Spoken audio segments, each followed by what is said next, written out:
Welcome back. Now you have all the concepts required to implement a Caesar cipher. So let's get started developing the algorithm. As always, you should start with step 1, working an instance of the problem yourself. Even though we have seen some instances worked, it is good to work a small instance so you can write everything down and think it through.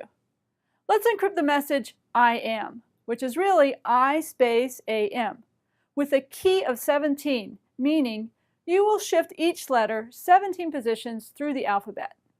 You might want to start by writing down the alphabet, and then writing down the alphabet shifted by 17 characters underneath it. For example, A has R beneath it, where R is 17 characters to the right of A in the original alphabet. Next, you would go through and replace each character in the message with the appropriate letter from the shifted alphabet. When you are done, you have the encrypted message Z space RD. Great, you have finished step 1. Now it is time to do step 2 and write down exactly what you just did. The first thing you did was write down the alphabet. Then you computed the shifted alphabet. The third thing you did was to look at the 0th letter of the message. Don't forget, when you index into sequences such as strings and string builders, the first element is at index 0.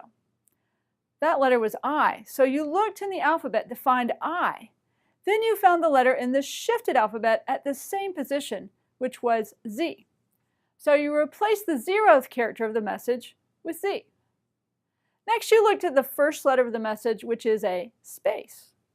If you looked for space in the alphabet, you would not find it, so you would not change the character at index 1 of the message.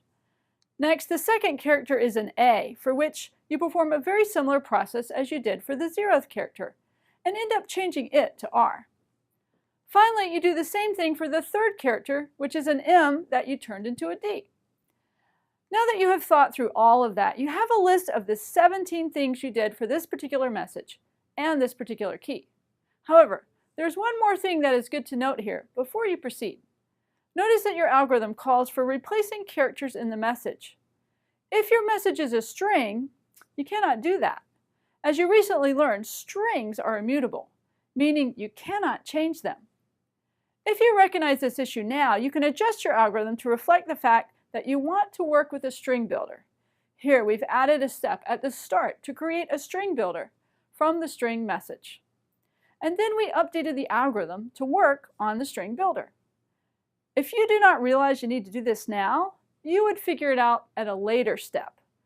But the earlier you can figure it out, everything you need to do, the better.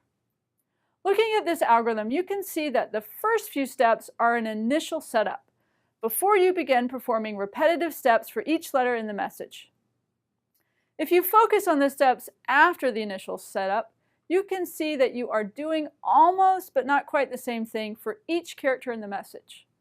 One significant difference is what you decide to do based on whether or not you find the letter in the alphabet. Replacing the current character if you find it, or doing nothing if you do not. If you look at the steps for one particular character where the letter is in the alphabet, you will notice that the character you looked for in the alphabet is the current character in the string, and that the letter you used to replace the current character is what you found in the same position in the shifted alphabet. Now that you have thought this all through, you can write down a much more general algorithm. Notice that the step number 2 here requires a little thought and a couple of statements, but you have already seen how to do it. When you are looking for patterns, you should examine any constants, such as 0 here, and ask if you always use that constant, or if you need to look for a more general pattern. Here you always want to start from 0. What about 3? Do you always want to count, or do you always want to stop counting at 3? No. How high you count depends on the length of the message. Here we've written that you want to count to the length of encrypted, but noted that you want to count to less than it, not less than or equal to it. In our example, encrypted was 4, and you only want to count to 3. Now it is time to test out the steps. Pause the video now and try to encrypt the message A space bat with the key of 19. Did you catch the subtle problem with this algorithm? Even though it computed everything you wanted, we never said what the final answer is.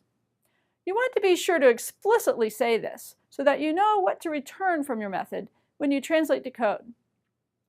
Your answer is the string inside of the string builder you called encrypted. Now that you've fixed this detail of your algorithm, you are ready to turn it into Java code. Thank you.